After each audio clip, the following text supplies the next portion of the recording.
इन चार लोगों को ठीक से पहचान लो।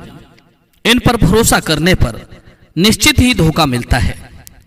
दोस्तों, विद्वानों ने ऐसा कहा है कि किसी पर विश्वास करने के मामले में मनुष्य को सदैव सतर्क रहना चाहिए और विश्वास करने से पहले 100 बार सोचना चाहिए। अक्सर धोखा देने वाले लोग आपके ही विश्वास का फायदा उठाते हैं। जिन पर विश्वास ही नहीं होगा तो हम उन्हें किसी काम की जिम्मेदारी या कोई कीमती वस्तु सौंपेंगे ही नहीं। तो हमें धोखा कौन देगा? धोखा वही देते हैं जिन पर भरोसा होता है। मित्रों, ये कहानी आपको सचेत करती है कि आप किसी के धोखे का शिकार ना बने। कहानी बहुत ही रोचक और शिक्षाप्रद है। कहानी को बीच में छोड़कर मत जाना। कहानी थोड़ी बड़ी हो सकती है, इसलिए कहानी को 2 या 3 बार में सुन सकते हो। तो चलिए जानते हैं उन 4 लोगों के बारे में जिन पर भरोसा करने पर हमें धोखा मिलता है। दर्शक बंधुओं, पुराने समय की बात है। सोवितपुर नगरी में राजा महेंद्र प्रताप राज करते थे। उनकी एक बड़ी ही नवयौवना और सुंदर पत्नी थी। नाम था शकुंतला। रानी शकुंतला अत्यंत रूपवती स्त्री थी। दोनों के बीच बड़ा गहरा प्रेम था। राजा महेंद्र प्रताप की प्रजा भी बड़ी खुशहाल थी। अभी बहुत ही अच्छे ढंग से वे अपने राज्य को चला रहे थे। धीरे धीरे समय गुजरता है। एक दिन की बात है, राजा रानी अपने आंगन में बैठे हुए थे। कुछ हंसी मजाक की बातें कर रहे थे। रानी के आंगन में एक पेड़ खड़ा था। उस पेड़ पर कहीं से एक तोता का जोड़ा आकर बैठ जाता है। अचानक उन पक्षियों पर राजा और रानी की नजर पड़ जाती है। पक्षियों का जोड़ा बड़ा सुंदर था। दोनों पक्षियों को देखकर राजा रानी से पूछते हैं, हे प्रिय रानी, क्या तुम बता सकती हो इन दोनों पक्षियों में दोनों नर हैं या मादा? राजा के इस प्रकार पूछने पर रानी कहने लगी, महाराज कैसी बातें करते हो? जोड़ा तो अक्सर नर और मादा का ही होता है। इनमें एक पक्षी नर है और दूसरा मादा है। राजा मुस्कुराते हुए कहते हैं, रानी, ये जरूरी नहीं है कि ये दोनों नर और मादा ही हों। दोनों नर भी हो सकते हैं और दोनों मादा भी हो सकते हैं। हो सकता है ये दोनों पक्षी भाई भाई हों। रानी कहने लगी, नहीं महाराज, ये दोनों नर और मादा ही हैं। मुझे लगता है आपको पक्षियों की ठीक पहचान नहीं है। राजा बोला, नहीं, ये दोनों नर ही हैं। दोस्तों, इस प्रकार से राजा और रानी के बीच उन दोनों पक्षियों को लेकर बहस होने लगती है। राजा ने कहा ये दोनों नर हैं और रानी कह रही थी कि ये दोनों नर और मादा हैं। जब दोनों के बीच इसी बात को लेकर बहस शुरू हो गई तो बहस ही बहस में दोनों के बीच शर्त ठहर जाती है। राजा ने कहा, ठीक है, अगर ये दोनों नर निकले तो मैं तुम्हें देश निकाला दे दूंगा, और यदि ये नर नारी हुए तो मैं 14 साल के लिए स्वयं देश निकाला कर लूंगा। मित्रों, दोनों में शर्त ठहर जाती है। राजा ने तत्काल एक शिकारी को बुलाया और शिकारी से कहा कि तुम इस पेड़ पर बैठे हुए इन दोनों पक्षियों को अपने जाल में फंसाओ। उधर राजा पक्षियों के विशेषज्ञ को बुलाता है और उससे कहा कि तुम्हें मुझे यह बताना होगा कि ये दोनों पक्षी नर हैं या मादा। उसने कहा, ठीक है महाराज। मित्रों, इधर शिकारी अपना जाल डालकर उन दोनों पक्षियों को पकड़ता है। इधर रानी जानती थी कि ये दोनों पक्षी नर और मादा हैं। उसने क्या किया, बड़ी चतुराई से उन पक्षियों के विशेषज्ञ को अपने पास बुलाया और उसके हाथ में 100 स्वर्ण मुद्राएं रखते हुए कहा, भाई, मैं अपने महाराज से बहुत प्रेम करती हूं और मेरे महाराज के बिना ये राज भी नहीं चल सकता। इसलिए मैं चाहती हूं कि इस शर्त में तुम्हें राजा को ही जिताना होगा। यदि मुझे वनवास होता है तो महाराज राज्य का संचालन ठीक ठाक करते रहेंगे, और यदि राजा साहब 14 साल को चले जाते हैं तो ये राज्य फिर राजा विहीन हो जाएगा। और कहते हैं जिस राज्य का कोई राजा नहीं होता वहां अराजकता फैल जाती है। राजा का खौफ ना होने के कारण चोर, डाकू, लुटेरे, गुंडा, बदमाश प्रजा पर अत्याचार करने लगते हैं। इसीलिए तुम्हें झूठ बोलकर राजा को ही जिताना है। पक्षियों के विशेषज्ञ ने कहा, ठीक है महारानी, हम ऐसा ही करेंगे। इधर मित्रों, वो शिकारी उन दोनों पक्षियों को पकड़कर लाता है और राजा रानी के सामने छोड़ देता है। तब राजा ने उस पक्षियों के जानकार से पूछा, हाँ भाई बताओ, इन दोनों में क्या फर्क है? ये दोनों नर हैं या मादा, या फिर दोनों नर हैं? पक्षियों का विशेषज्ञ तो पहले से ही रानी से घूस ले चुका था, अर्थात दोनों पक्षियों में एक नर था और एक मादा थी। रानी के कहने के अनुसार अब उसे झूठ बोलना था, सो वो कहने लगा, महाराज ये दोनों पक्षी नर हैं। मित्रों, राजा को क्या पता था कि पक्षियों का विशेषज्ञ उससे झूठ बोल रहा है। राजा को जब पता चला कि उसकी बात ठीक निकली तो राजा मन ही मन बहुत प्रसन्न हुआ और एकदम से अपनी रानी से कहने लगा, हे रानी, तुम बड़ी घमंडी हो, तुमने मेरी बात नहीं मानी। वचन के अनुसार तुम शर्त हार गई हो, अब मैं तुम्हें देश निकाला दे रहा हूं। मित्रों, रानी ने अपने लिए उन पक्षियों के जानकार से झूठ बुलवाकर देश निकाला तो ले लिया, लेकिन वो अंदर ही अंदर बहुत दुखी होने लगी। सोचने लगी, अब मुझे अपने महाराज से अलग होना पड़ेगा। रानी ने राजा से निवेदन किया कि महाराज आप मुझे देश निकाला मत दीजिए। महाराज इस समय मैं ठीक हालत में नहीं हूं, मेरे 3 माह का गर्भ है। तुम जानते हो मैं इस गर्भ को लेकर के कहां जाऊंगी। लेकिन राजा ने रानी की बात पर ध्यान नहीं दिया। राजा बहुत मूढ़ी स्वभाव का था। राजा कहने लगा, रानी अब तुम्हें शर्त के अनुसार ये देश छोड़कर जाना होगा। मित्रों, उस निर्दयी राजा ने फौरन 4 जल्लादों को बुलाया और उन्हें आदेश दिया कि तुम हमारी रानी को ले जाओ और हमारे राज्य से बाहर ले जाकर इसको जान से मार देना, क्योंकि हमारी रानी ने 2 नियमों का उल्लंघन किया है। पहले तो ये शर्त हार गई और दूसरी, इसने राज आज्ञा का उल्लंघन किया है। मित्रों, जल्लाद महारानी शकुंतला को लेकर चल देते हैं और चलते चलते राजा महेंद्र प्रताप के राज्य की सीमा से बाहर निकल जाते हैं और एक घने जंगल में जाकर के महारानी को मारने का विचार बनाते हैं। इधर महारानी शकुंतला मन में विचार करती है कि हे भगवान, अब मेरे प्राण कैसे बचेंगे, मैं किस तरीके से अपनी रक्षा कर पाऊंगी, मुझे इतनी शक्ति प्रदान करो। मित्रों, 4 जल्लाद महारानी शकुंतला को उस वन में ले जाकर खड़ा कर देते हैं और उनमें से एक जल्लाद कहने लगा, हे महारानी जी, राजा के आदेश अनुसार अब हम आपको मारेंगे, हमें क्षमा कर देना। तभी उनमें से एक दूसरा जल्लाद कहने लगा, क्या बोल रहा है भाई तू, हमने महारानी का नमक खाया है, इतने दिनों तक महारानी ने हमें पुत्र की तरह रखा है, क्या हम ऐसी महारानी को मार सकते हैं? हमने आज तक न जाने कितने लोगों को मौत के घाट उतारा है, कितने लोगों की मौत का पाप अपने सिर पर ले लिया है, आज एक पुण्य का कार्य किए देते हैं। तीसरा जल्लाद उसकी बात में हाँ मिला देता है, कहता है, भाई बात तो तुम्हारी ठीक है, रानी को मारकर हम बहुत बड़ा पाप करेंगे, क्यों ना हम महारानी को मारने की बजाय इसी वन में जीवित छोड़ देते हैं और किसी तरह से राजा साहब को समझा देंगे कि हमने रानी को मार दिया है। मित्रों, इस प्रकार 4 जल्लादों ने आपस में सलाह की और रानी को पूरी बात बताई।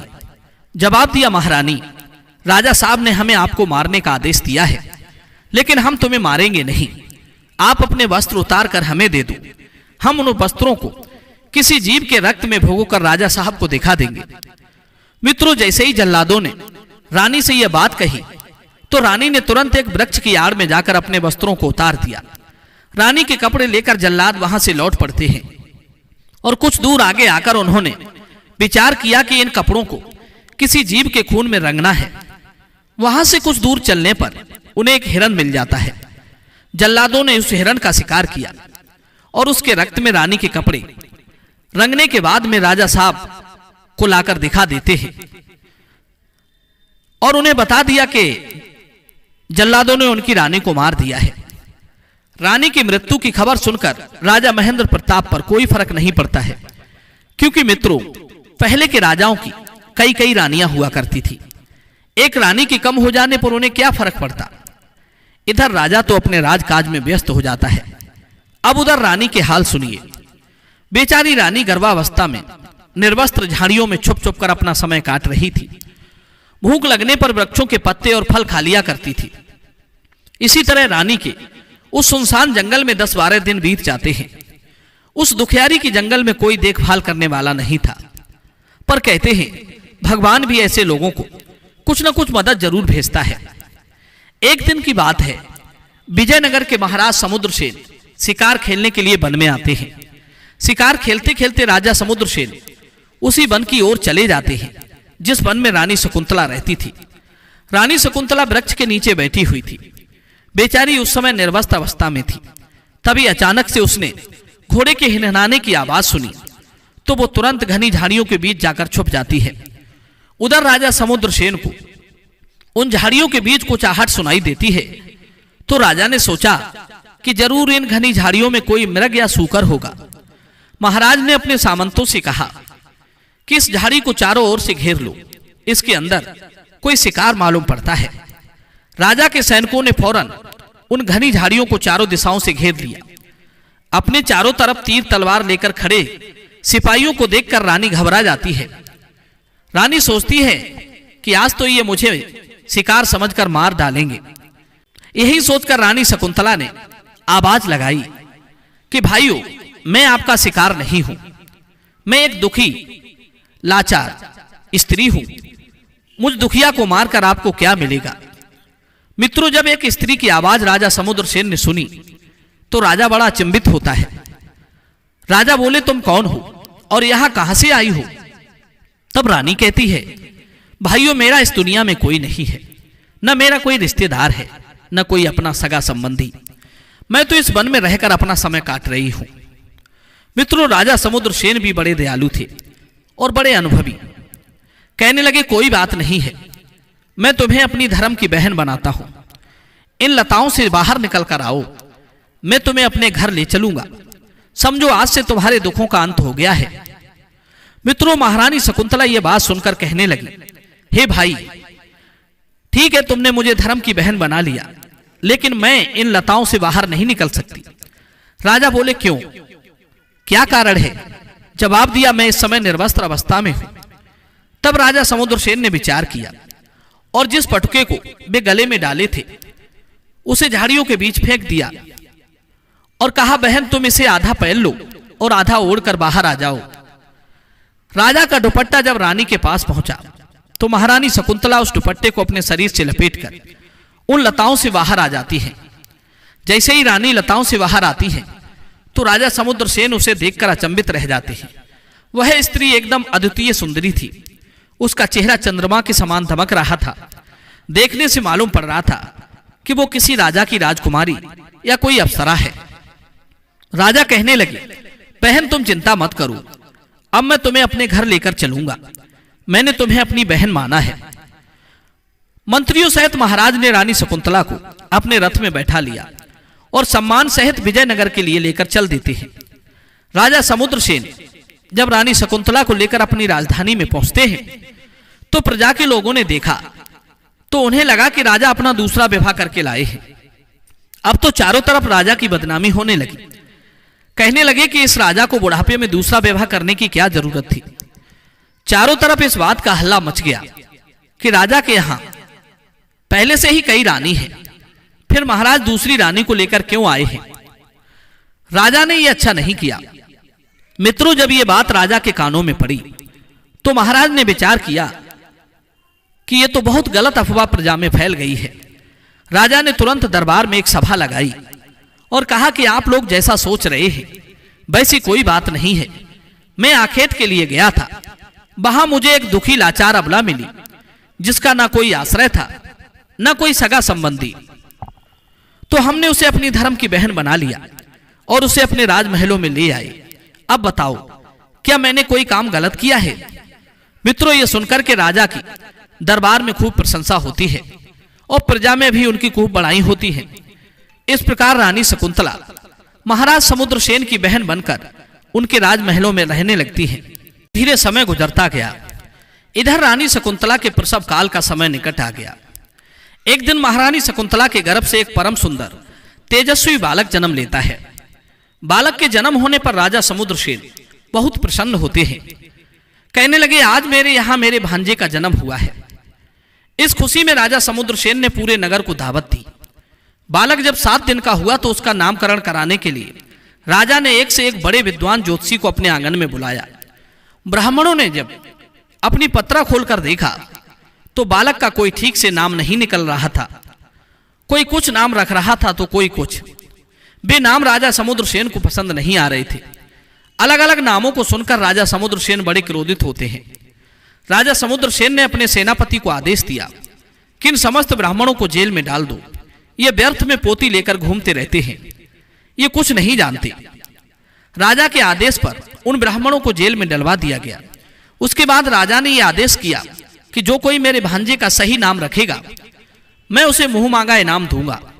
राजा की घोषणा सुनकर कोई ब्राह्मण उस बालक का नामकरण करने के लिए नहीं आता है, क्योंकि वो जानते थे कि यदि नाम सही नहीं निकला तो राजा मुझे जेल में डलवा देंगे।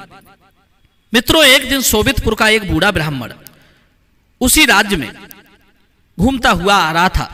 मार्ग में कुछ सिपाहियों ने ब्राह्मण को देखा तो सोचने लगे, बूढ़ा ब्राह्मण है, हो सकता है ये हमारे महाराज समुद्रसेन के भांजे का नामकरण संस्कार करते, तो क्यों ना इसे लेकर के महाराज के पास चलना चाहिए। मित्रों, उन सभी ने जाकर के उस वृद्ध ब्राह्मण से कहा कि हे ब्राह्मण देव, हमारे महाराज के यहाँ एक पुत्र का जन्म हुआ है और उसका नामकरण संस्कार तुम्हें करना है। परंतु ध्यान रहे, अब तक महाराज ने हजारों ब्राह्मणों को जेल में डलवा दिया है। कोई भी ब्राह्मण सही जन्म कुंडली, तिथि, बार, मुहूर्त और जन्म का सही निर्धारण नहीं कर सका। ब्राह्मण बोले, ठीक है, चलो मैं चलता हूं। उन सैनिकों के साथ वो बूढ़ा ब्राह्मण महाराज समुद्रसेन के दरबार में आ जाता है।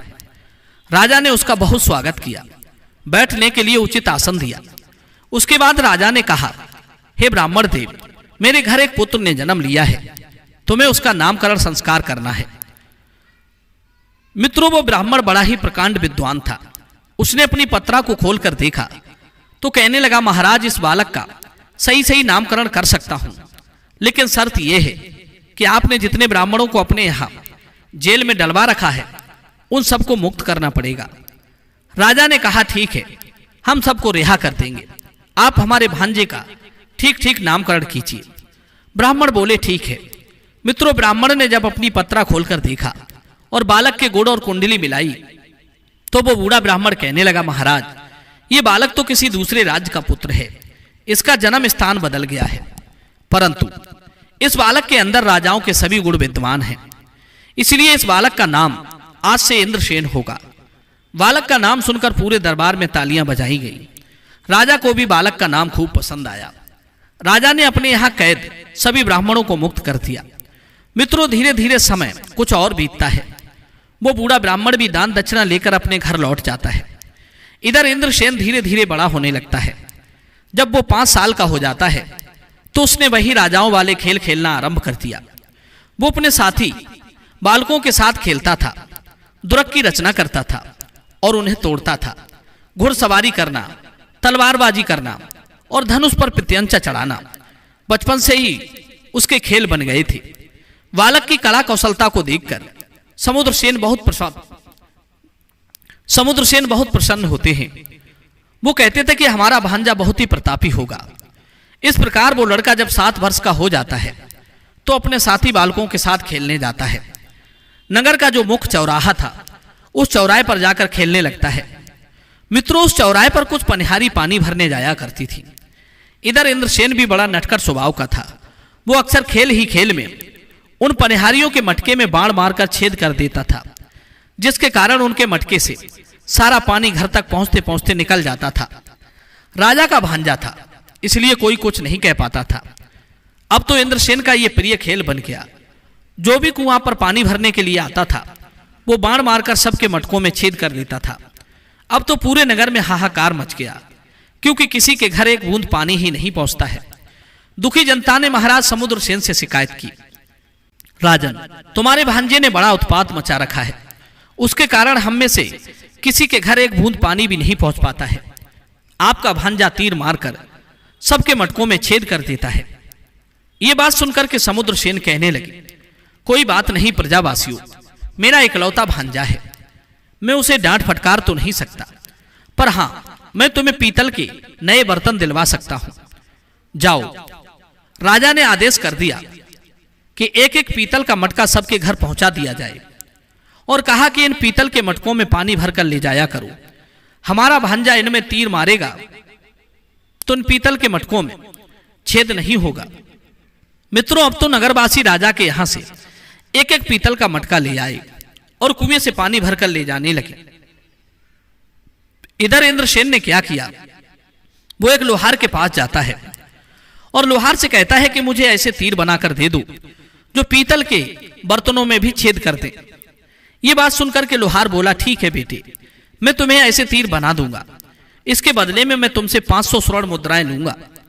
अब तो इंद्रसेन 500 स्वर्ण मुद्राएं देकर लोहार से उन तीरों को बनवा कर ले आता है और अगले दिन उसी चौराहे पर जाकर खेलने लगता है। उसका तो यही काम था, पनिहारियों के मटकों को फोड़ना। इंद्रसेन ने अपना धनुष बाण उठाया और उन पनिहारियों के मटकों में मारने लगा। वो तीर बहुत ही कठोर धातु से बने हुए थे। तीर उन पीतल के बर्तनों को भेदता हुआ पार निकल जाता है। अब तो उन मटकों में एक की जगह 2 छेद हो जाते हैं। इस प्रकार मटकों का सारा पानी रास्ते में ही निकल जाता था।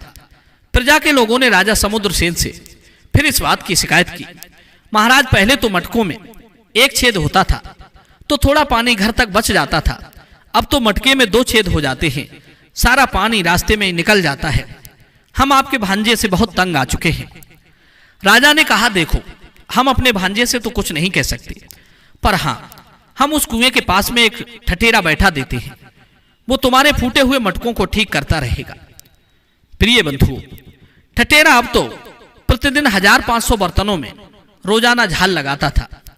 इंद्रसेन उन्हें रोज फोड़ देता था। धीरे धीरे इसी तरीका से उसका उत्पाद बढ़ता गया। एक दिन की बात है मित्रों, इंद्रसेन उस चौराहे पर नहीं जाता है। उस दिन वो अपने मित्रों को साथ लेकर जंगल में खेलने के लिए जाता है।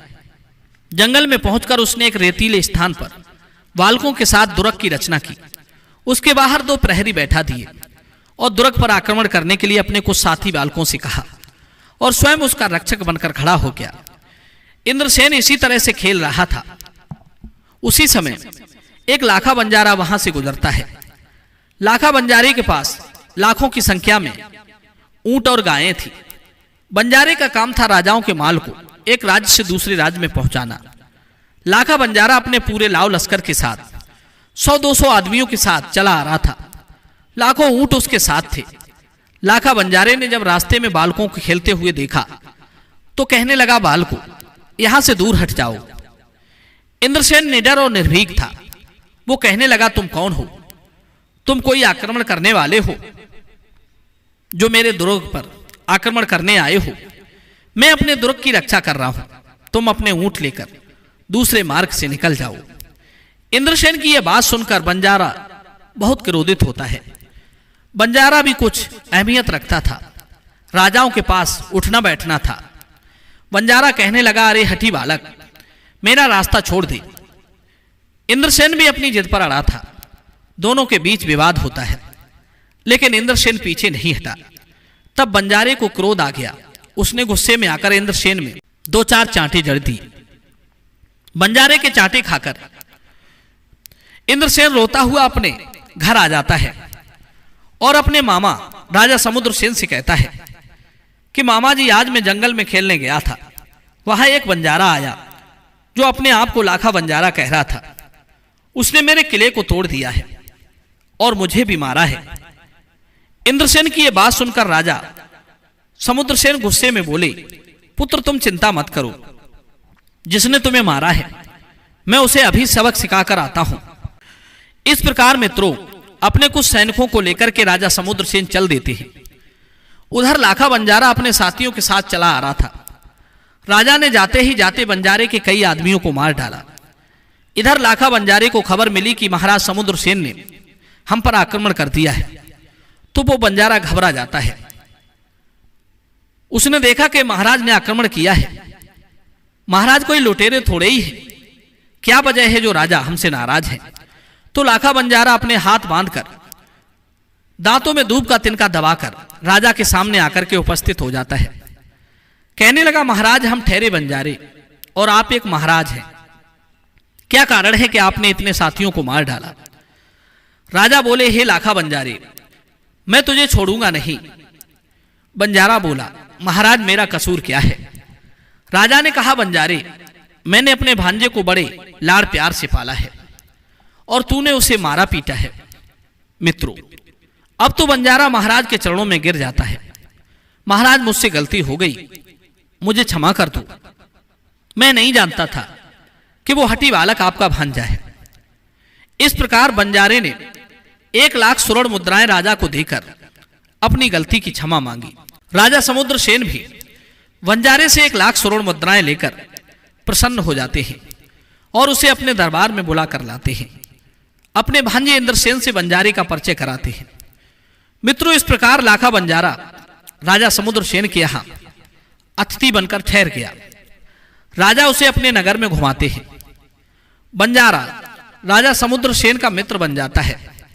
राजा के महलों में रहते हुए बंजारे को कई दिन बीत जाते हैं। घूमते फिरते उसकी नजर एक दिन इंद्रसेन की माता रानी शकुंतला पर पहुंच जाती है। रानी शकुंतला देखने में बहुत सुंदर थी। उसे देखकर बंजारे की नीयत खराब हो जाती है।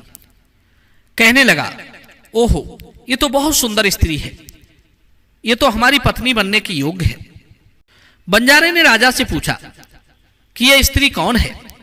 राजा समुद्रसेन ने बताया कि यह हमारी बहन है और जिस बालक को तुमने मारा था वो बालक हमारी इसी बहन का पुत्र है।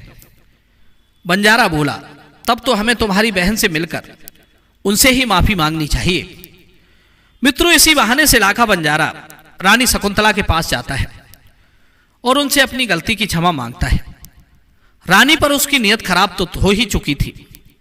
उसने क्या किया, एक 9 का हार रानी शकुंतला को भेंट किया और कहा कि तुम जैसे राजा समुद्रसेन की बहन हो उसी तरह से तुम मेरी भी बहन हो और ये हार मैं तुम्हें उपहार में देता हूं। मित्रों, हार को पाकर रानी बड़ी प्रसन्न हो जाती है। उसे भी लगता है कि जब ये मुझे बहन मान रहा है तो मुझे भी उसका सत्कार करना चाहिए। इसलिए रानी शकुंतला ने अपने महल में उसे भोजन कराया। लाखा बंजारे को रहते रहते राजा समुद्रसेन के यहाँ जब काफी समय बीत जाता है तो एक दिन लाखा बंजारा राजा से कहता है, हे राजन, तुम्हारी बहन को मैं अपनी बहन मानता हूं। हे राजन, ये बहन काफी समय से आपके पास रह रही है। यदि आपकी अनुमति हो तो मैं इस बहन को और मेरे भांजे को दोनों को कुछ समय के लिए अपने नगर दिखाना चाहता हूं। दोनों लोग मेरे यहां भी घूमकर देख लेंगे और ज्यादा दिनों की बात नहीं है, थोड़े दिन बाद मैं इन्हें यहां छोड़ जाऊंगा। राजा समुद्रसेन ने कहा, देखिए, इस बारे में मैं तो कुछ नहीं कह सकता। यदि मेरी बहन आपके साथ जाने को तैयार हो तो मैं रोक नहीं सकता, क्योंकि अब तुम इसके भाई हो। बंजारे ने जब शकुंतला से अपने यहां चलने को कहा तो शकुंतला भी मान जाती है। सोचने लगी, जब बंजारा इतना कह रहा है तो मुझे उसके साथ चलना चाहिए। लेकिन वो बंजारे के मन में खोट को नहीं जानती थी। उसे नहीं पता था। शकुंतला ने राजा समुद्रसेन से कहा, भैया, मुझे यहां रहते काफी दिन हो गए हैं। आपकी आज्ञा हो तो मैं भाई बंजारे के यहां कुछ दिन के लिए चली जाऊं। तो मित्रों, राजा ने भी उसे जाने की अनुमति दे दी। जब संबंध गहरा जुड़ जाता है तो आना जाना तो चलता ही रहता है। राजा समुद्रसेन ने बंजारे पर विश्वास करके अपनी बहन शकुंतला को उसके साथ भेज दिया। फौरन एक पालकी तैयार करवाई और पालकी में बैठकर रानी शकुंतला बंजारे के साथ चल देती है। बंजारा सोचने लगा कि अभी तो मैं इसे बहन बनाकर ले जा रहा हूं, घर जाकर मैं इसे पत्नी बना लूंगा। इस प्रकार वो बंजारा शकुंतला को अपने साथ बुलाकर ले जाता है। अब देखिए मित्रों, अब कहानी बड़ी ही विचित्र मोड़ लेती है। बंजारे ने अपने साथियों से कहा कि आज शाम तक हमें राजा समुद्रसेन के राज्य की सीमा से बाहर चलना है, इसलिए तेजी से चलिए। बंजारे के सभी साथी अपना माल खजाना लेकर तेजी के साथ आगे बढ़ते हैं और पूरे दिन का सफर तय करके राजा समुद्रसेन के राज्य विजयगढ़ से बाहर निकल जाते हैं। दूसरे राज्य में जाकर जब शाम हो जाती है तो बंजारा उसी स्थान पर अपने डेरा तंबू लगा देता है। एक तंबू रानी शकुंतला के लिए लगवा दिया और दूसरा तंबू राजकुमार इंद्रसेन के लिए। धीरे धीरे जब मध्यरात्रि का समय होता है, रानी शकुंतला की सुंदर तस्वीर बंजारे के दिमाग में चलती रहती है। बंजारा अर्धरात्रि के समय भारी षड्यंत्र रच देता है वो उठ करके रानी शकुंतला के डेरे के अंदर चला जाता है। रानी के सुंदर यौवन को देखकर बंजारे की नीयत खराब हो जाती है। बंजारे ने जब रानी शकुंतला के तंबू में प्रवेश किया तो पैरों की आहट से महारानी शकुंतला जाग जाती है। उसकी दृष्टि जब लाखा बंजारे पर गई तो उसने देखा कि काम की दृष्टि से लाखा बंजारा उसकी तरफ देख रहा है। रानी एकदम घबरा जाती है और पूछने लगी, भैया तुम यहां कैसे? रानी की आवाज सुनकर लाखा बंजारा अपनी शैतान मुस्कान के साथ हंसने लगा और कहने लगा, रानी तुम मुझे भाई कहना बंद करो, क्योंकि आज से तुम मेरी प्रिय पत्नी बनोगी। यह बात रानी ने जब सुनी तो वो घबरा जाती है। आज उसे बंजारे की नीयत का पता चल चुका था। बंजारा कहने लगा, रानी जब से मैंने तुझे देखा है मैं तब से तेरे रूप का दीवाना हो गया हूं, इसलिए मैं बहाने से तुझे बुलाकर लाया हूं। अब आज से तुम मेरे महलों की रानी बनकर मेरे महलों की शोभा बढ़ाओगी। मित्रों, बंजारे की यह बात सुनते ही रानी क्रोध से भर जाती है। उसकी आंखें लाल हो जाती हैं। रानी ने फौरन अपना खड़ग निकाला और कहने लगी, अगर तूने मुझे बदनीयत से छूने की कोशिश भी की तो मैं तुझे मार दूंगी और स्वयं भी मर जाऊंगी। मेरे भाई ने तुझ पर विश्वास करके बहुत बड़ी गलती की है। किसी ने सच कहा है कि नीम की जड़ में चाहे जितना दूध डाल दो पर उसमें मिठास नहीं आ सकती। नीच आदमी कभी अपनी नीचता को नहीं छोड़ता। ये चार लोग, इनसे चाहे जितना प्रेम कर लो, ये कभी रिश्ते को नहीं मानते। नंबर 1 कामी चंचल मनुष्य, नंबर 2 धन का लालची मनुष्य, नंबर 3 चापलूसी व्यक्ति, नंबर 4 पहले का शत्रु हो जिसने कभी आपसे चोट खाई हो। इन चारों पर कभी भूलकर भी विश्वास ना करें। इन चारों को कोई इतनी बड़ी जिम्मेदारी ना सौंपे। मित्रों, रानी शकुंतला का क्रोधमुखी चेहरा देखकर बंजारा कुछ डर जाता है। कहने लगा, कोई बात नहीं, आज तू मेरे प्रस्ताव को नहीं मानेगी तो मैं तुझे जेल में डाल दूंगा। सारे जीवन तू मेरे यहां कैद रखकर चक्री पीसेगी। दर्शक बंधुओं, रानी बोली, मुझे तेरी हर सजा मंजूर है पर तेरी पत्नी बनना मंजूर नहीं। इस प्रकार दोनों में कुछ देर तक वाद विवाद होता रहता है। लाखा बंजारा रानी को बहुत मनाने की कोशिश करता है परंतु रानी नहीं मानती है। मित्रों, इधर जब सवेरा होता है तो लाखा बंजारा क्रोधित अवस्था में अपने तंबू की तरफ आ जाता है और वहां आकर के लाखा बंजारे ने अपने प्रधान नौकर को आदेश दिया कि यहां से समस्त लश्कर के साथ आगे बढ़ा जाए। दर्शक बंधुओं, एक दिन पूरा सफर करने के बाद बंजारा अपने गांव में पहुंच जाता है। बंजारा बहुत बड़ा पैसे वाला था, धन दौलत से काफी समृद्ध था।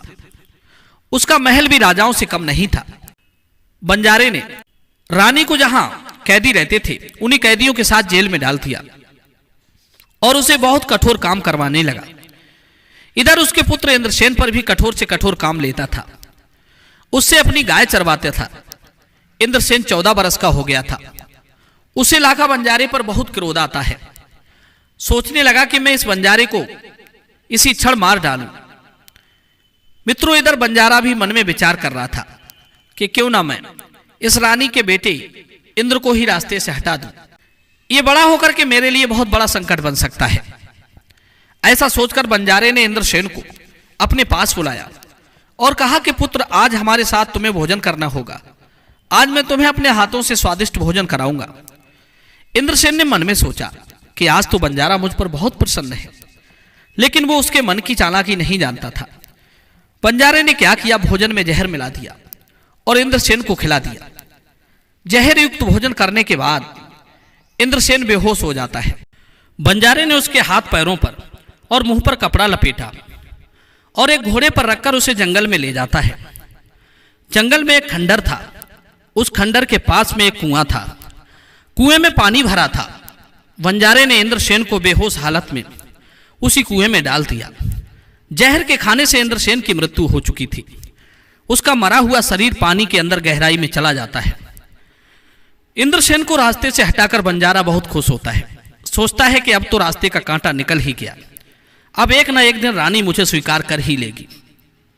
इधर बंजारे ने अपनी नौकर से कहा कि रानी शकुंतला को पूरे दिन चक्की चलाने का हुक्म दे दो। मित्रों, बंजारा रानी पर बहुत अत्याचार करता था। बेचारी पूरे दिन आटा पीसती रहती थी। बेचारी की बहुत ही दयनीय अवस्था हो चुकी थी। उधर इंद्रसेन की लाश जब पानी के अंदर जाती है तो आपको बता दूं कि उस कुएं में एक बड़ा ही सुंदर महल बना हुआ था। उस महल के अंदर एक इच्छाधारी नाग रहता था। इच्छाधारी नाग अपनी बेटी के साथ उस महल में रहता था। उसकी एक परम सुंदर अनुपम सौंदर्य वाली पुत्री थी जिसका नाम था कमलेश्वरी। एक दिन वो नाग कन्या घूमने के लिए निकलती है। उधर नाग भी कहीं घूमने के लिए चला जाता है तो उसने कुएं में देखा कि एक सुंदर युवा जिसकी आयु लगभग 15-16 वर्ष की होगी मृत अवस्था में पड़ा है। वो लाश को देखकर एकदम विचलित हो जाती है। सोचने लगी कि किसने मारकर इसको यहां डाला है। इंद्रसेन के मृत शरीर को नाग कन्या बाहर निकाल लेती है और उसे उठाकर अपने महल में ले जाती है। महल में उसे ले जाकर एक कोने में रख लेती है। तब तक उसका पिता नाग आ जाता है। नाग ने अपनी बेटी से पूछा, पुत्री तुम ये किसे लेकर आई हो? तब वो लड़की कहती है, पिताजी मैं नहीं जानती ये व्यक्ति कौन है। ये इस कुएं में मरा हुआ पड़ा था, मैं इसे जल से बाहर लेकर आई हूं। मित्रों, जब नाग ने उस इंद्रसेन के चेहरे से कपड़ा हटाया तो वो उसे देखकर देखता ही रह गया। वह युवक बहुत सुंदर था। सोचने लगा इतने सुंदर नौजवान को भला किस दुष्ट ने मार दिया। मित्रों, नाग ने अपनी नागमणि लेकर इंद्रसेन के मृत शरीर से लगाई तो वो एकदम से जीवित हो जाता है। राजकुमार के जीवित होने पर नाग और उसकी पुत्री ने पूछा, तुम कौन हो और इस कुएं में कैसे आए? किसने तुम्हें कुएं में मारकर डाल दिया था? मित्रों, आपको बता दें कि उस समय इंद्रसेन की स्मृति खत्म हो चुकी थी। उसे कुछ याद नहीं था। कहने लगा, मुझे कुछ याद नहीं है कि मैं कौन हूं और यहां कैसे आया। नाग ने मन में विचार किया कि मेरी पुत्री भी विवाह के योग्य है और इससे सुंदर युवक भला मुझे कहां मिल सकता है। क्यों ना मैं अपनी पुत्री का विवाह इसके साथ संपन्न कर दूं। यही सोच करके नाग ने कहा, बेटे तुम मेरे यहां आराम से रह सकते हो, यहां तुम्हें कोई दिक्कत नहीं होगी। ये मेरी पुत्री है और मैं इसका विवाह तुम्हारे साथ कर दूंगा। इंद्रसेन भी नाग कन्या के साथ विवाह करने के लिए राजी हो जाता है। नाग ने अपनी बेटी का विवाह इंद्रसेन के साथ संपन्न करा दिया। अब दोनों बड़े आराम से उस महल में निवास करते हैं। इधर 6 महीने का समय बीत जाता है। उधर महाराज समुद्रसेन मन में विचार करते हैं कि लाखा बंजारा 1 महीने का वादा करके मेरी बहन को बुलाकर ले गया था, परंतु आज 6 महीने का समय हो गया है और वो वापस नहीं लौटा। मुझे उसकी कुछ जानकारी लेनी चाहिए, मुझे चलकर देखना चाहिए। तो महाराज समुद्रसेन अपने घोड़े पर सवार हुए और लाखा बंजारे के यहां को चल देते हैं। इधर इंद्रसेन को नाग कन्या के साथ रहते हुए काफी समय बीत गया था। एक दिन उसे अचानक अपनी माता की याद आ जाती है। मां की याद करके वो रोने लगता है। ये देख करके नाग पूछने लगता है कि बेटे तुम्हारे रोने का क्या कारण है? तुम क्यों रो रहे हो? मुझे ठीक ठीक बताओ। तब इंद्रसेन नाग को पूरी सारी कहानी सुनाता है कि मेरी माता को बंजारे ने जेल में कैद कर रखा है और उसने मुझे भी मार के इस बावड़ी में डाल दिया था। नाग ने सुना तो वो कहने लगा, पुत्र तुम चिंता मत करो, चलो मैं तुम्हारे साथ चल रहा हूं। तुम मेरे कंधे पर बैठ जाओ और मैं तुम्हें तुम्हारी मां से मिलाने ले चलता हूं। इंद्रसेन नाग के कंधे पर बैठ जाता है। वो नाग तो इच्छाधारी था। वो अपने शरीर को बढ़ाकर विशाल कर लेता है और इंद्रसेन को लेकर आकाश मार्ग से उड़ता हुआ जा रहा था। उधर उसके मामा समुद्रसेन भी रास्ते में मिल जाते हैं। जिस रास्ते से समुद्रसेन आ रहे थे उसी रास्ते से नाग भी जा रहा था। समुद्रसेन ने देखा कि उनका भांजा किसी विशाल मनुष्य की पीठ पर बैठा हुआ है। राजा समुद्रसेन एकदम चौंक जाते हैं। सोचने लगे ये तो कोई राक्षस है जो मेरे भांजे को लिए जा रहा है, मुझे इसका वध करना चाहिए। ऐसा सोच करके वे अपना धनुष निकालते हैं और धनुष पर बाण चढ़ाकर उस नाग के ऊपर छोड़ देते हैं।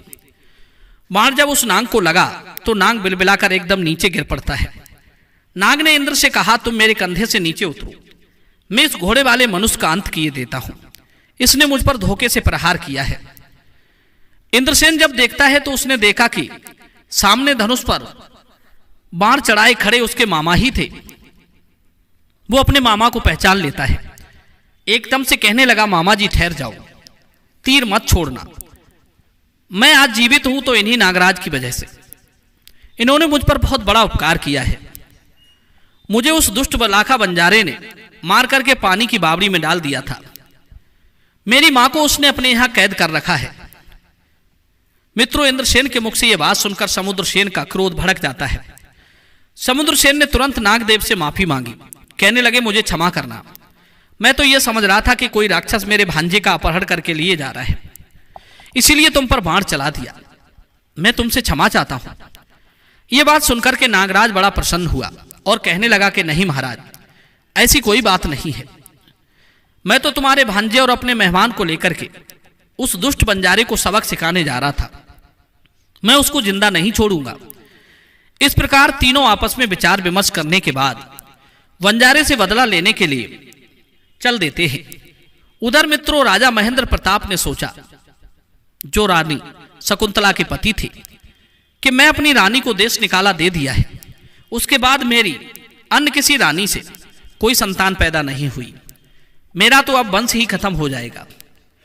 उसी दिन राजा महेंद्र प्रताप उसी लाखा बंजारे के पास आते हैं, क्योंकि लाखा बंजारे का सभी राजाओं के पास उठना बैठना था। उसका स्वयं का भी राजाओं जैसा किला था। ठीक उसी ठाट बाट के साथ उसने भी अपना एक छोटी सी रियासत बना रखी थी। राजा महेंद्र प्रताप इधर जब लाखा बंजारे के यहां आते हैं तो वो उनका खूब सत्कार करता है। लाखा बंजारा ये नहीं जानता था कि जिस रानी को मैंने अपने यहां कैद कर लिया है वो रानी इन्हीं राजा की है। राजा महेंद्र प्रताप भी नहीं जानते थे कि जिस रानी को मैंने मरवा दिया है वो अभी जीवित है और इसी बंजारे की कैद में है। इधर राजा महेंद्र प्रताप बंजारे की सभा में बैठे हुए थे। उधर राजा समुद्रसेन, इंद्रसेन और वो नागराज भी आ जाता है। उन तीनों ने जाकर लाखा बंजारे को ललकार लगाई और कहने लगे कि लाखा बंजारा, अब तू जीवित नहीं रहेगा। आज हम तुझे जिंदा नहीं छोड़ेंगे। बंजारे ने जब इंद्रसेन को जीवित देखा और उसके साथ में राजा समुद्रसेन को देखा तो उसके पैरों के नीचे जमीन खिसक गई। बंजारा एकदम से हड़बड़ा गया। वो अपने सिंहासन पर चुपचाप बैठा रहा। इतने में महाराज महेंद्र प्रताप बीच में बोल पड़े। राजा महेंद्र प्रताप राजा समुद्रसेन से कहने लगे, महाराज, बंजारा हमारा मित्र है और बंजारे को मारना कहां तक उचित है? आप इसे क्यों मारना चाहते हैं? तब समुद्रसेन ने राजा महेंद्र प्रताप को सारी कहानी सुनाई कि हे महाराज, इस दुष्ट बंजारे ने मेरे धर्म की बहन को बहुत यातनाएं दी हैं। ये मेरे धर्म का भांजा है। एक बार की बात है, महाराज मैं वन में गया था। वहां मुझे एक दुखी लाचार अबला मिली थी जिसका कोई सगा संबंधी नहीं था। उस स्त्री को धर्म की बहन बनाकर मैं अपने घर ले गया। इस दुष्ट बंजारे से मेरी मित्रता थी, इसलिए यह भी उसे अपनी बहन बनाकर कुछ दिनों के लिए अपने साथ बुला लाया। लेकिन इसके दिमाग में कुछ और ही चल रहा था जिसे मैं ना पढ़ सका। आज इसलिए मेरी बहन को इसने कैद में डाल दिया है और मेरे भांजे को जहर देकर इसने कुएं में डाल दिया था। मैं अपनी बहन और भांजे को इसके यहां से मुक्त करने के लिए आया हूं। मैं इसे मारकर उन्हें यहां से मुक्त करा ले जाऊंगा। मित्रों, पूरी बात सुनने के बाद में राजा महेंद्र प्रताप ने बंजारे से कहकर उस स्त्री को आजाद करने के लिए कहा। बंजारे के 4 आदमी रानी शकुंतला को बुलाने जाते हैं। उन्होंने कहा, बहन, अब तुम बंजारे के यहां से मुक्त हो गई हो। बाहर तुम्हारा कोई इंतजार कर रहा है।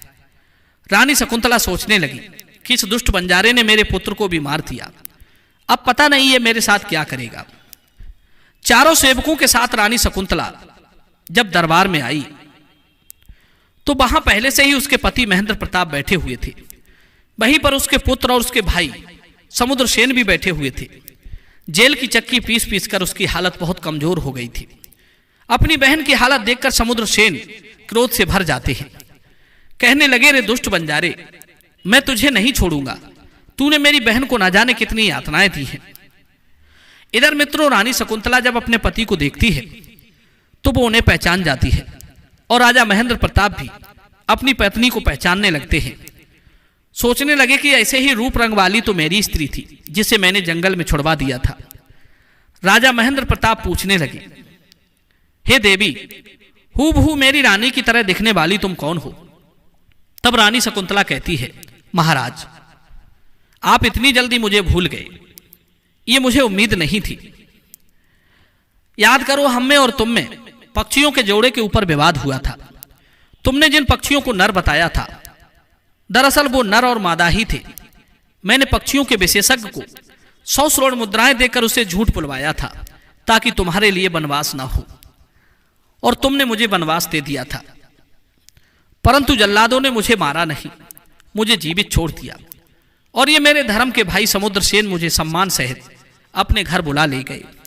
वहां मेरी कोख से एक पुत्र ने जन्म लिया। जब मैं वन को आई थी तो मेरे उदर में 6 मास का गर्भ था। मित्रों, राजा महेंद्र प्रताप अपनी रानी की बंजारे के यहां इस हालत में देखते हैं तो उनका भी खून खौल जाता है। वे तलवार लेकर बंजारे को मारने के लिए दौड़ते हैं। तभी रानी शकुंतला बंजारे को जीवित छोड़ने का निवेदन करती है। कहती है, महाराज इसे मत मारो, इसका कोई दोष नहीं है। समय तो सब मेरा खराब था, इसलिए मुझे इतने दुख भोगने पड़े। मित्रों, उधर बंजारा रानी शकुंतला के चरणों में गिर जाता है और बार बार अपनी गलती की क्षमा मांगता है कि महारानी, आज तुमने मुझे बचा लिया, तुम बड़ी महान हो। इस प्रकार से मित्रों, वहां उस परिवार का मधुर मिलन हो जाता है। राजा महेंद्र प्रताप राजा समुद्रसेन के पैरों में गिर पड़े और बोले, महाराज मैं आपका बहुत आभारी हूं, आपने मेरे डूबते हुए परिवार को बचा लिया, मेरी गद्दी सूनी है। राजा ने अपनी रानी शकुंतला से बार बार क्षमा मांगी और उन्हें अपने साथ सम्मान ले जाने के लिए आमंत्रित किया। मित्रों, उसी समय नाग कन्या को बुलवाया जाता है और इंद्रसेन के साथ उसका विवाह हो जाता है। बंजारे को माफ करने के बाद में महाराज महेंद्र प्रताप अपनी पत्नी, पुत्र और पुत्र वधू को लेकर अपने नगर को लौट आते हैं। पूरे नगर में बड़ी खुशी मनाई जाती है। राजा महेंद्र प्रताप ने अपने पुत्र वधू का भव्य स्वागत किया और अपने पुत्र इंद्रसेन को सोबितपुर का राजा बना दिया। महाराज समुद्रसेन और नागराज भी उनसे विदा लेकर अपने अपने स्थान को लौट जाते हैं। मित्रों, इस कहानी से एक बात और सीखने को मिलती है कि जो पुरुष अपनी स्त्री को त्याग देता है, संसार में उस स्त्री को फिर कोई अच्छी नजर से नहीं देखता। सब उसे बुरी नजर से ही देखते हैं, सब उसे भोगना चाहते हैं, सब हवस के भूखे भेड़िए बन जाते हैं। इसलिए भूलकर भी कभी अपनी स्त्री का त्याग ना करें। मित्रों, मैं उम्मीद करता हूं ये कहानी जरूर पसंद आई होगी। तो चलिए अपनी कीमती राय कमेंट में भेजिए। मिलते हैं आपसे अगली वीडियो में एक और चर्चा के साथ। आप सभी का बहुत बहुत धन्यवाद। जय श्री कृष्ण।